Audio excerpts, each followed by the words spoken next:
Boa noite, então, para vocês, ou boa tarde, bom dia, dependendo do horário que você está nos assistindo. Hoje é quinta-feira, dia 18 de maio, e hoje também a igreja comemora, lembra, né, sobre a ascensão de Jesus, o dia em que Jesus subiu aos céus. É uma data importante dentro desse calendário litúrgico, dentro dessa proposta que a igreja tem de ensinar através de datas, né? É uma data bíblica, obviamente, mas é uma data em que a gente lembra não dessa ida de Jesus, mas que ele voltará. E por isso a igreja ela ainda está nesse período, né? Esperando Jesus voltar. E enquanto esperamos Jesus voltar, nós vamos fazendo aquilo que ele nos mandou fazer, amar uns aos outros, ouvir a sua palavra, mas principalmente continuar crendo nele, né? Crendo que ele é o nosso Salvador. Por isso, um abençoado dia de ascensão para todos. Boa noite para vocês também, Gustavo e o André. Boa noite. Boa noite. Boa noite. Boa noite. Aliás, até tem que confessar aqui, né? Os bastidores. A gente está fazendo uma regravação desse capítulo 20, porque alguém esqueceu, alguém excluiu o outro. Então, semana que vem, quando a gente apresentar o Gustavo, Ele falou aqui, será na semana que vem. você não estranhe. O Gustavo foi e agora já voltou. Ele deu a sua ascensão, vai ser na semana que vem. Mas ele ainda está presente entre nós. Enfim, mais coisas que acontecem. Ainda bem que a gente tem conseguiu gravar aqui hoje. Então a gente vai fazer capítulo 20. E para você que está acompanhando, está na sequência, né? Semana passada foi o 19, hoje nós temos o 20. O Ricardo não pôde estar entre nós, porque já subiu aos céus. Não. Calma. Tá assustado, pessoal. O Ricardo hoje não conseguiu estar, mas em outro momento estará aí. Então, já um abraço para ti, Ricardo. Deus te abençoe. Vamos começar então, Lucas, capítulo 20, conforme você que já nos acompanha já sabe, mas caso você esteja nos acompanhando hoje pela primeira vez, você pode acompanhar na sua tradução preferida ou na tradução que você esteja lendo. Eu vou usar aqui para compartilhar na nossa tela a Nova Almeida atualizada, que você também pode acompanhar aqui pela nossa tela ou pela sua Bíblia física ou pelo aplicativo. Vamos à leitura do capítulo 20. Aconteceu que, num daqueles dias, estando Jesus a ensinar o povo no templo e a evangelizar, chegaram os principais sacerdotes e os escribas, juntamente com os anciãos, e lhe perguntaram: diga-nos, com que autoridade você faz estas coisas? Ou, quem lhe deu esta autoridade? Jesus respondeu: eu também vou fazer uma pergunta a vocês. Digam, o batismo de João era do céu ou dos homens? Então discutiram entre si. Se dissermos do céu, ele dirá: por que não acreditam nele? Mas se dissermos dos homens, o povo todo nos apedrejará, porque está convicto de que João era profeta. Por fim responderam que não sabiam de onde era. E Jesus lhes disse: eu também não lhes digo com que autoridade faço estas coisas. A seguir, Jesus passou a contar ao povo esta parábola. Certo homem plantou uma vinha, arrendou-a para uns lavradores e assentou-se do país por prazo considerável. No devido tempo, mandou um servo aos lavradores para que dessem do fruto da vinha. Mas os lavradores, depois de espancá-lo, o despacharam de mãos vazias. Em vista disso, enviou-lhes outro servo, mas também a este espancaram e, depois de insultá-lo, despacharam de mãos vazias. Mandou ainda um terceiro, também a este, depois de feri-lo, expulsaram. Então o dono da vinha disse: que farei? Enviarei o meu filho amado, talvez o respeitem. Mas, quando os lavradores viram o filho, começaram a discutir entre si: este é o herdeiro, vamos matá-lo, para que a herança seja nossa. E lançando fora da vinha, o mataram. Que lhes fará, pois, o dono da vinha? Virá, exterminará aqueles lavradores e entregará a vinha a outros. Ao ouvir isso, disseram: que tal não aconteça? Mas Jesus, com um olhar fixo neles, disse: que quer dizer então o que está escrito? A pedra que os construtores rejeitaram, essa veio a ser a pedra angular? Todo o que cair sobre essa pedra ficará em pedaços, e aquele sobre quem ele cair ficará reduzido a pó.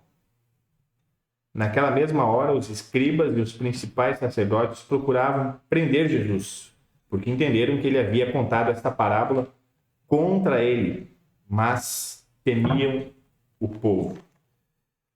Até aqui essa primeira parte da nossa leitura, Jesus conversando, né, com os sacerdotes. Na verdade, os sacerdotes chegaram para conversar com Jesus, né? Se a gente olhar o sentido que Lucas está nos dando aqui, Lucas nos dá uma informação muito importante. Jesus vai ao templo num daqueles dias, ou seja, naquela semana que Jesus estava em Jerusalém. Lembrando que ele, pouco tempo atrás, Lucas nos narrou a chegada de Jesus, então, a Jerusalém. E por esses dias, Jesus vai ao templo e faz duas coisas no templo. Ele ensina e evangeliza. Ele ensina e fala sobre a boa notícia, ou fala sobre a mensagem, né, da salvação. A mensagem daquilo que ele é, ou daquilo que ele faz. E nesse momento chegam então algumas pessoas perguntando com que autoridade ele faz isso, né?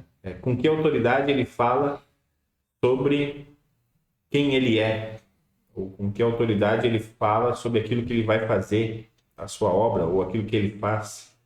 E essa é uma pergunta muito importante, porque a gente também tem nos relatos de Lucas que os fariseus, né, os sacerdotes, enfim, os líderes religiosos já estavam querendo alguma prova para prender Jesus há algum tempo. Então, ouvindo Jesus falar sobre o evangelho, digamos assim, eles acham que agora podem ter essa prova final, né? Se Jesus falar que a autoridade que vem do céu, já era.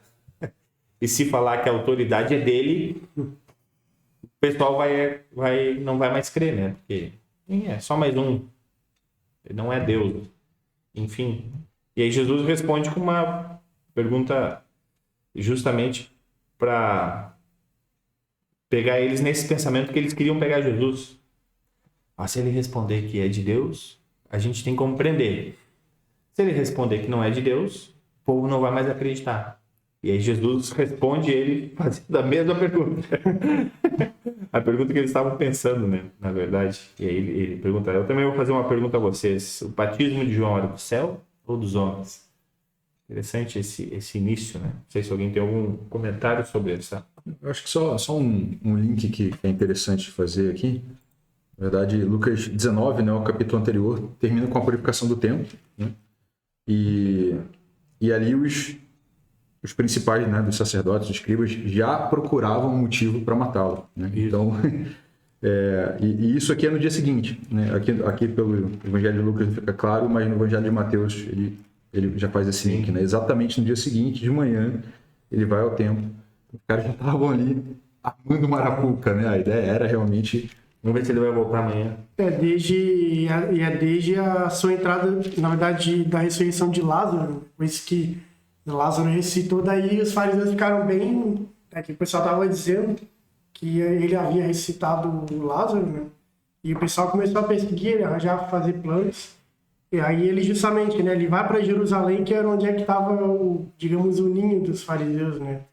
E ali o pessoal tá sempre armando para matar Jesus. E aqui é mais uma das tentativas, assim, tentar jogar, fazer com que Jesus fale alguma coisa para que eles tenham como condenar Jesus, né? Uhum. Aí, e essa parte aí, justamente, Jesus foi bem inteligente, né? Ele jogou essa pergunta para eles. Agora vocês respondem, agora vocês estão na saia justa. Então, e aí eles falam, né? Eu não sei. Eu digo... eles dizem que não sabem. E realmente eles não tinham o que dizer naquela hora. Então, Jesus, além de de ser um salvador também. Ele também é essa pessoa inteligente, digamos assim.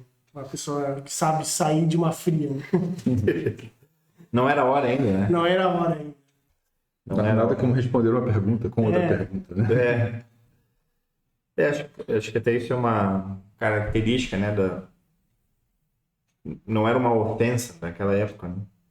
Digamos assim, era uma demonstração, tá? Então vamos elevar um pouco o nível aqui e vamos ver aonde que você quer chegar com essa pergunta que você acabou de fazer, né? Uhum. Mas é bem interessante essa forma. E várias vezes Jesus fez isso, né? Normalmente acusavam ele de alguma coisa e ele responde de outra forma, né? Até depois, eu acho que no julgamento dele, que... Julgamento não, né? No momento que começa a interrogar Jesus lá, perguntam se ele é, e aí ele até diz, você que está dizendo. És o filho do homem, né? Você que está dizendo. Você está confessando aí. Parabéns, seu filho. Já iam botar aqueles memes de Jesus com o óculos descendo assim. Mas, pois é, e a gente vê esses relatos todos aqui de Jesus sempre saindo de uma fria. E a questão que fica, né? Por que a última fria dele ele não saiu dessa última fria? Aí é a questão, né? Ele se deu à morte. Porque aquele sempre conseguiu ainda dar um jeito, né? De sair. Mas quando chegou a hora, aí ele se deu à morte, né? É interessante pensar por isso também. E aí nós temos, depois dessa tentativa, né, dos fariseus de atrapalhar o ensino de Jesus, ou aquilo que Jesus estava fazendo lá, Jesus conta uma parábola bem interessante sobre a vinha e várias tentativas de fazer com que aquela vinha retornasse, né, digamos assim, os frutos retornassem ao dono, né? Conta que vários mensageiros foram encaminhados para tentar fazer essa volta. E aí depois o dono da vinha diz, então vou mandar o meu filho, ver se eles não vão negar, né? Então aqui tem duas questões interessantes, né? A primeira, para quem Jesus está falando isso. Jesus está falando para esses que acabaram de perguntar para ele com que autoridade ele fazia isso. E Jesus está contando a história dele, né? Ou a história de Deus, na verdade, no sentido de mandar os profetas e o povo rejeitar e tal. E aí depois ele fala até sobre ele mesmo, na figura do filho, né? E aí até fala o que vai acontecer, né? Vou matar ele também, nesse sentido. Não sei se alguém tem alguma... Algumas pessoas dizem que ainda falam que essa parábola da vinha tem uma analogia com Jerusalém. Por exemplo, Jerusalém é a vinha e o filho do Senhor, né, que foi enviado, ele vai ser levado para fora da vinha e ser morto lá, fora da vinha, ou fora de Jerusalém. Então Jesus foi morto fora de Jerusalém. Tem pessoas que fazem essa analogia. Aí eu não sei se... É uma parábola profecia. Uma parábola que alguns falam isso, mas eu não sei se procede ou se não procede sobre essa questão, né? Essa parábola, analogia. Aqui é uma parábola tão clara, né? Que eu não tenho nem o que acrescentar. Sim. No final, os principais sacerdotes e os escribas procuravam lançar a mão dele naquela mesma hora. Porque entenderam que era contra eles essa parábola. Lógico que era. Você tá falando na cara. Você tá falando que a gente vai te matar? Então vamos te matar. Mas acho que antes aqui, né? Acho que você tinha comentado da referência aqui. De Isaías, né? De Isaías, né? Se Jesus estava falando com escribas, né? Pode ser que eles pescaram de novo, né? Porque em Isaías 5, né? Em Isaías 5, Isaías está falando que o povo de Judá é como se fosse uvas azedas, uvas bravas, né? Que mesmo o dono da vinha querendo cuidar, acabando que por causa do próprio terreno em si, ou seja, a própria uva, ela se torna azeda. E aí Jesus usa justamente para falar que os escribas são uns azeiros, ou que os escribas não estão querendo escutar, de novo ele fala sobre a vinha. Então pode ser que eles tenham ligado isso também, né? Pô, mas o nosso povo já foi chamado de algo ruim também nesse sentido, né? Mas aqui fica é bem claro, né? Jesus está de novo alertando eles de uma forma até bem educada, né? Contando uma história de um terceiro, digamos assim, para ver se o cara se liga, digamos, nesse sentido. E aí continua, né? Então a tentativa de colocar Jesus, como diz o André, numa fria, né? De colocar Jesus, de pegarem Jesus. Então, já que eles não conseguiram, através de assuntos teológicos, pegar Jesus, agora eles vão para um outro assunto. E é interessante os detalhes que Lucas vai trazer aqui sobre a forma com que agora eles vão fazer isso, né? Versículo 20 diz assim: eles passaram a vigiar Jesus. Enviaram espiões que se fingiam de justos para ver se o apanhavam em alguma palavra, a fim de entregá-lo à jurisdição e à autoridade do governador. Então lhe perguntaram: mestre, sabemos que o senhor fala e ensina corretamente, e não se deixa levar pela aparência das pessoas, mas ensina o caminho de Deus segundo a verdade. É lícito pagar imposto a César ou não? Mas Jesus, percebendo a artimanha deles, respondeu: mostre-me um denário. De quem é a figura e a inscrição? Eles responderam: de César. Então Jesus lhes disse: pois deem a César o que é de César, e a Deus o que é de Deus. Não puderam apanhá-lo em palavra alguma diante do povo, e admirados da sua resposta, calaram-se. Chegando alguns dos saduceus, que dizem não haver ressurreição, perguntaram a Jesus: mestre, Moisés nos deixou escrito que se um homem casado morrer sem deixar filhos, o irmão desse homem deve casar com a viúva e gerar descendentes para o falecido. Ora, havia 7 irmãos. O primeiro casou e morreu sem filhos. O segundo e o terceiro também casaram com a viúva, e assim foi com 7. Todos morreram sem deixar filhos. Por fim, morreu também a mulher. Portanto, na ressurreição, de qual deles a mulher será esposa? Porque os 7 casaram com ela.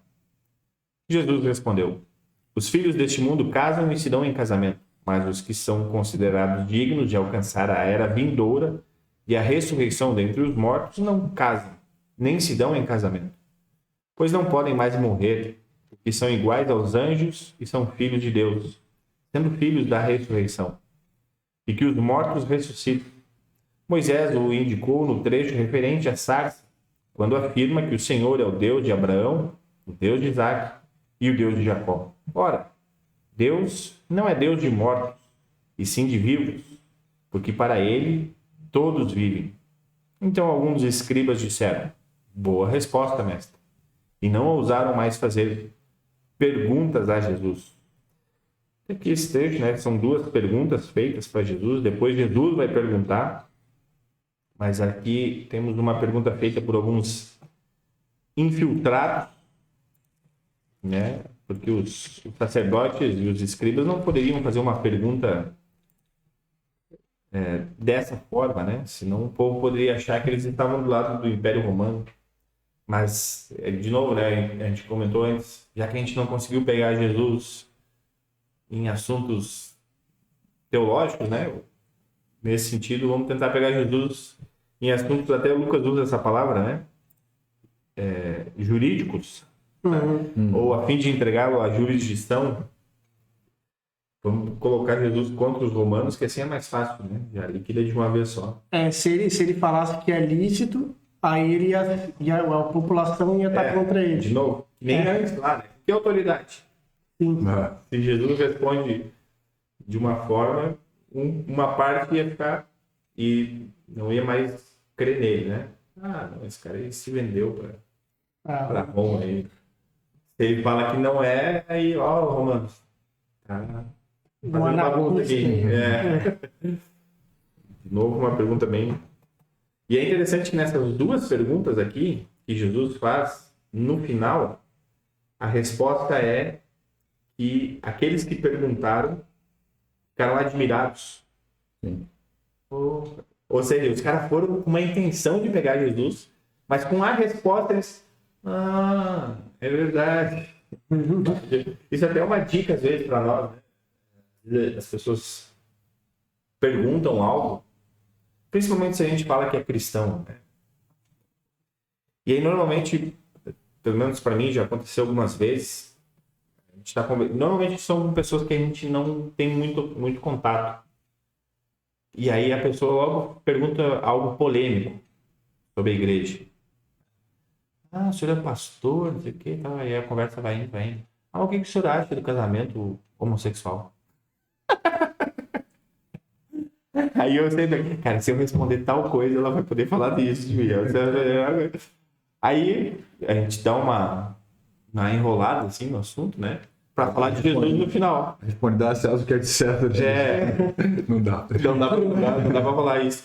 Mas é interessante porque se tu responder, às vezes, o que na hora seria o correto de responder, falar tal coisa.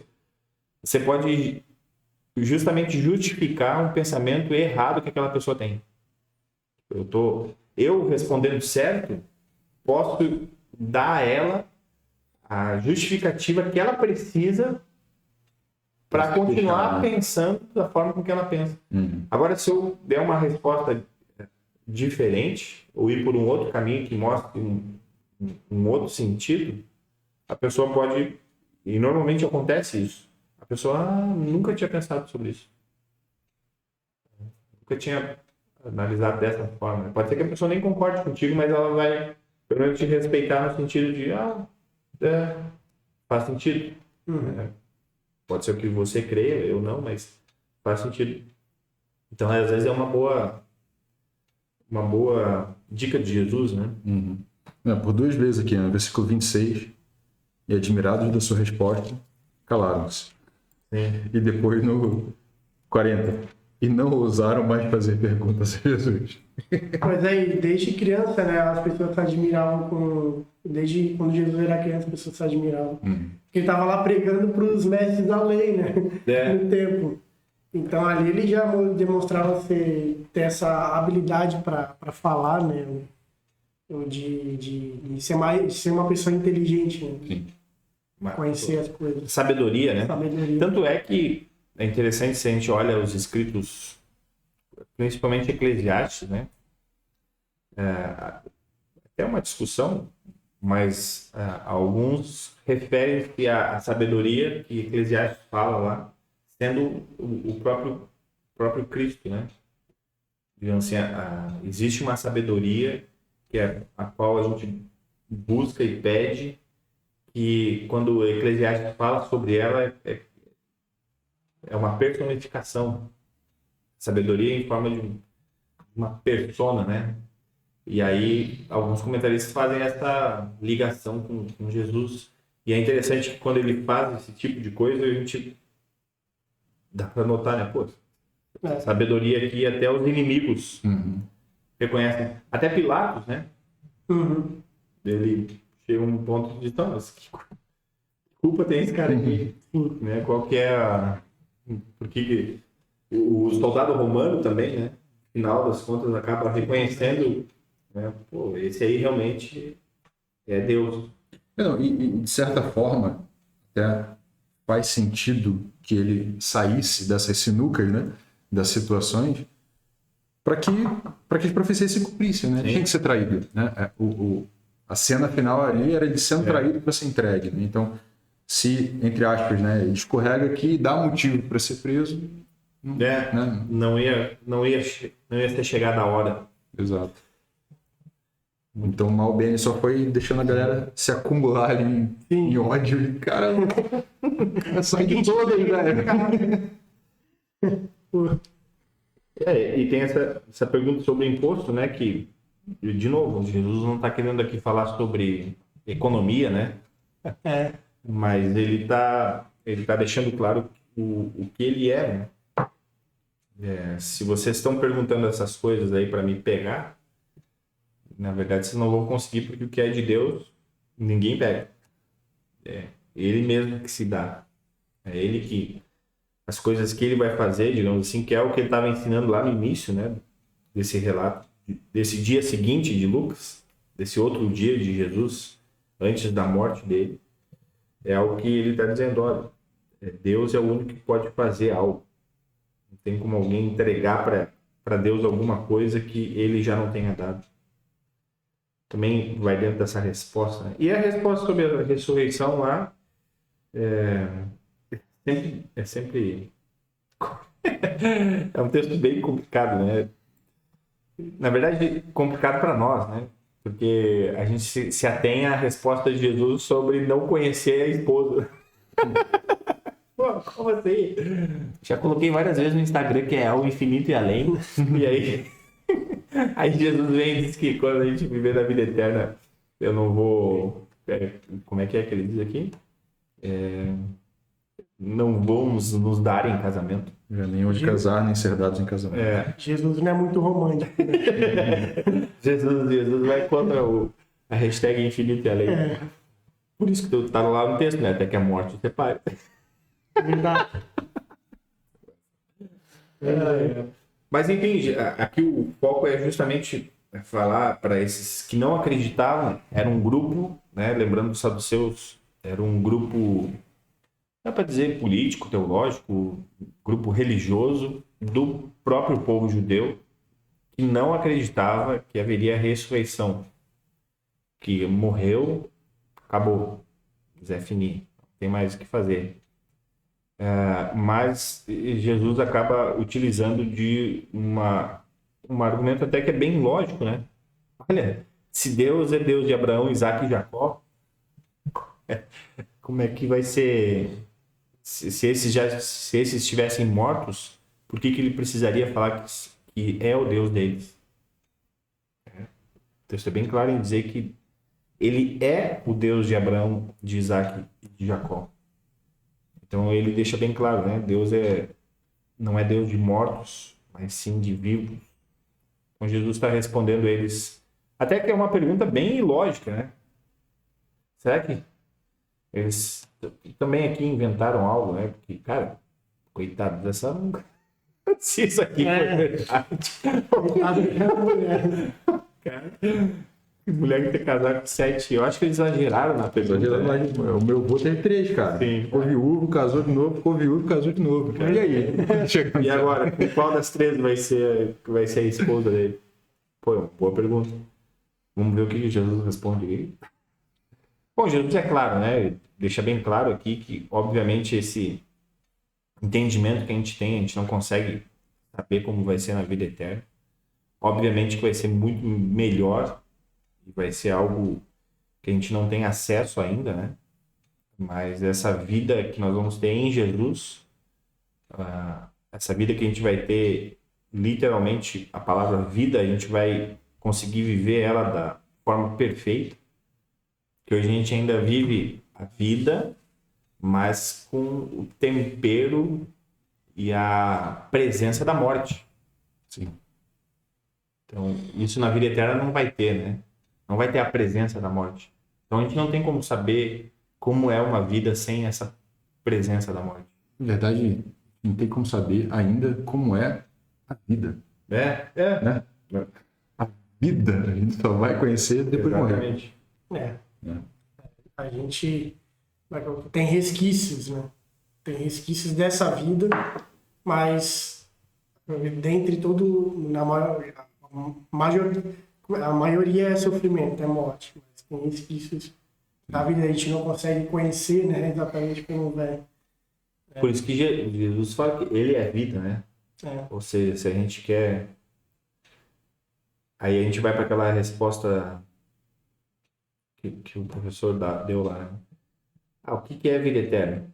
É uma vida com Jesus. O que é vida? Bom, para nós agora a vida é Cristo. Cristo. Mas explica aí, não sei, cara. A única coisa que eu tenho de vida é Jesus.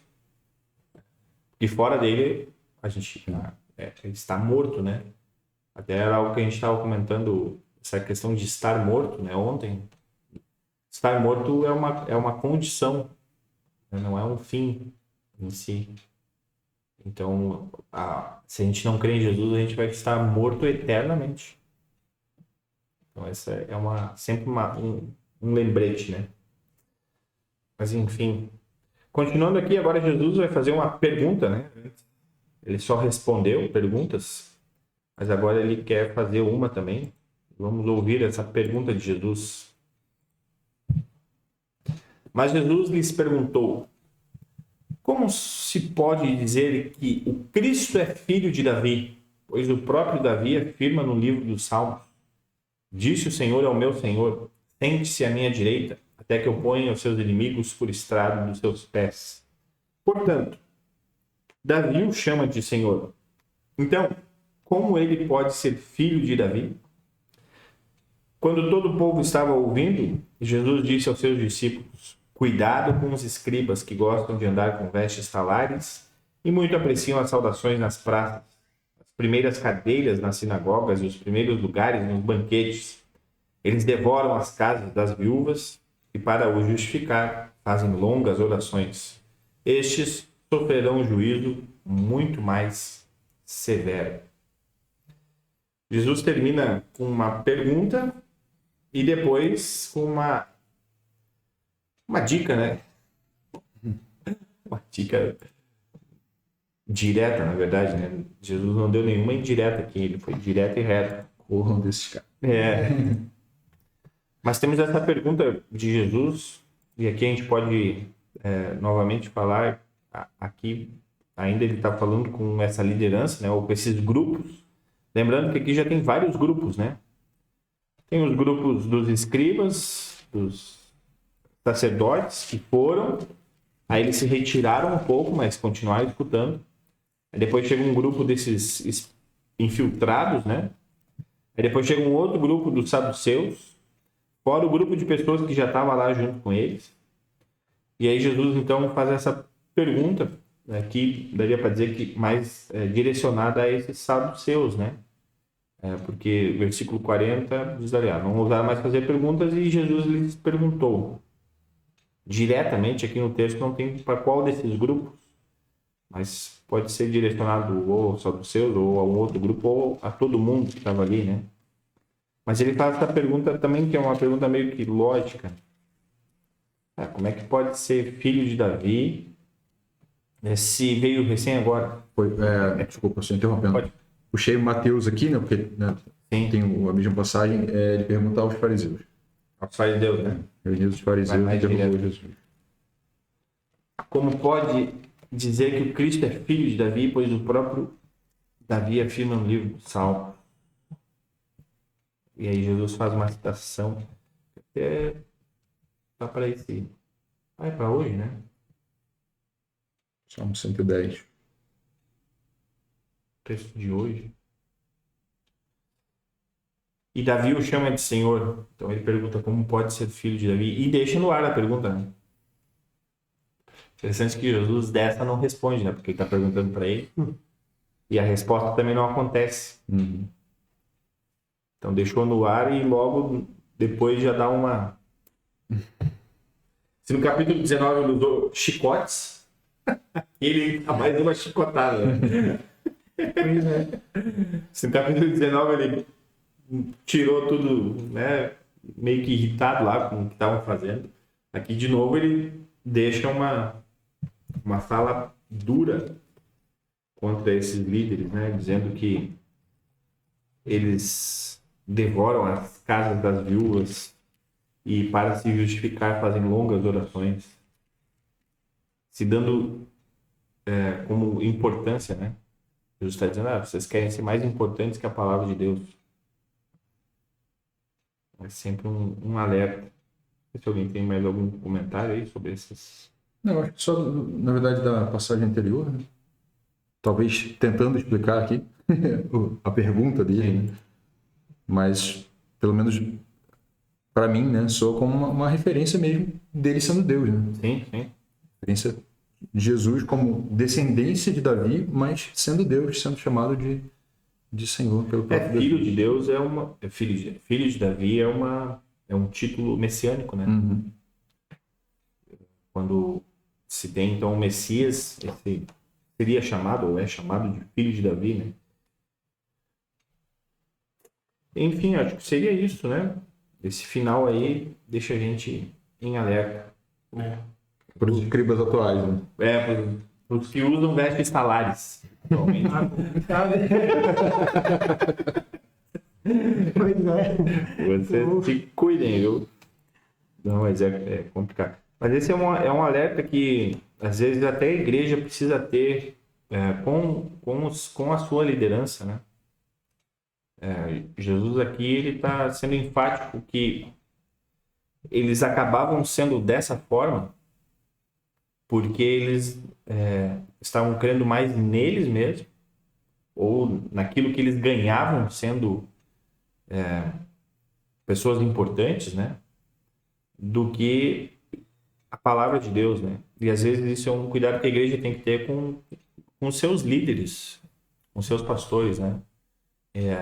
Porque às vezes, até numa boa intenção de fazer algo bom, às vezes o pastor pode escorregar e acabar buscando uma certa glória para aquilo que faz, em detrimento de outras pessoas, né? Ou, enfim, é um assunto delicado e que até isso a gente confessa, né, na nossa congregação, está lá no estatuto, que a igreja, ela pode chegar ao pastor e falar: pastor, o senhor está ensinando outra coisa do que Jesus Cristo, né? Aquilo que o senhor fez em tal área faz com que as pessoas não enxerguem Jesus. Porque, enfim, então é sempre um lembrete, né, para nós como igreja, para a gente lembrar que a única autoridade que a gente tem, e aí volta o início, né?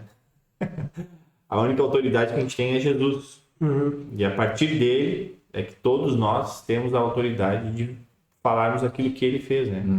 Evangelizar, né? Ou ensinar aquilo que ele é. Se a gente ensinar aquilo que o pastor é, como figura de autoridade, né? Olha só, o pastor ali, o que ele falou está falado. Não pode questionar. Se ele mandou a gente fazer tal coisa, a gente vai fazer. Não, peraí. Se o pastor mandou ou falou alguma coisa que Jesus não seja a autoridade final, ou Jesus não seja aquilo que é revelado que ele é, que Jesus é, então, opa, pastor, vamos com calma aí. Cuidado para não sofrer o juízo mais severo. Isso aqui eu sempre lembro de um professor no seminário, até quase que com outro assunto, né? Mas às vezes a gente perguntava: pô, pastor, e esse pessoal que vai nessas igrejas que prometem um monte de coisa, né? Teologias da prosperidade e tal. A gente vê que é muita gente. O que vai acontecer com esse pessoal? Aí ele dizia: olha, Cristo ainda está sendo anunciado, né? Como é somente por Jesus Cristo que a pessoa é salva, ela crê que Jesus vai salvar, mas ainda ela crê em um monte de outra coisa. Mas ainda está crendo em Jesus. Aí ele dizia assim: agora, os que ensinam isso, e ele lembrava desse texto aqui, estes sofrerão um juízo mais severo. Em outra versão aqui está: estes receberão maior condenação. Ou seja, se a morte eterna já é ruim, imagina para os pastores. Vai ter um lugar, um quartinho do lado do... Ter uma sala VIP. Sala VIP lá. Cara que ensinam outra coisa, não sei, Jesus Cristo. Fica alerta aí pro estagiário, né? Ok, gente. Seria isso por hoje. Uma abençoada quinta-feira de ascensão do nosso Senhor Jesus Cristo. Que a gente possa comemorar essa data, lembrando desse dia.